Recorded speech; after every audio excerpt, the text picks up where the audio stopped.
লববিলি চ্যানেলে সবাইকে স্বাগতম। আজকে আপনাদেরকে জানাবো রাজহংস ৮ লঞ্চটি কত টাকায় তৈরি হয়েছে।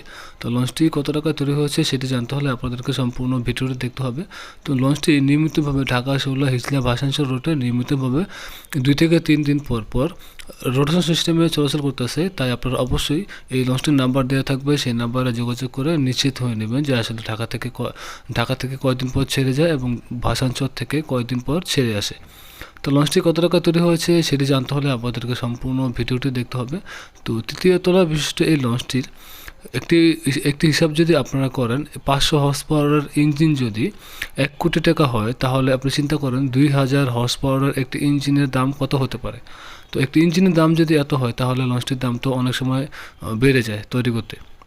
তো এটি হচ্ছে নিচতলা ফ্রন্টডেক। নিচতলা ফ্রন্টডেকে দেখতে পাচ্ছেন জীবনরক্ষাকারী সরঞ্জাম সহ লঞ্চটির মালিকের নাম সহ সব কিছু এখানে লেখা রয়েছে। আর এটি হচ্ছে ডেক শ্রেণীতে প্রবেশ পথ, আর এখানে লঞ্চটির নাম্বার দেওয়া আছে।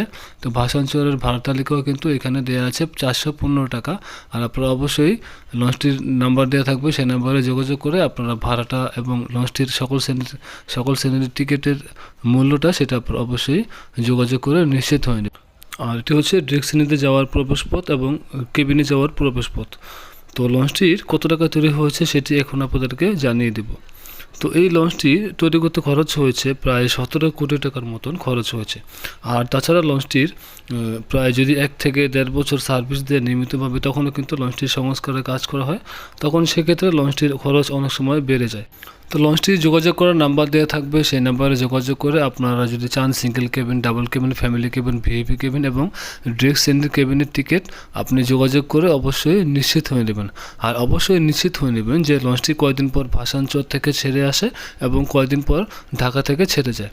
তো যেহেতু নিয়মিতভাবে 2 থেকে 3 দিন পর চলাচল করে, তাই আপনারা অবশ্যই যোগাযোগ করে নিশ্চিত হয়ে নেবেন। তো এই ছিল রাজহংস ৮ লঞ্চের ভিডিও।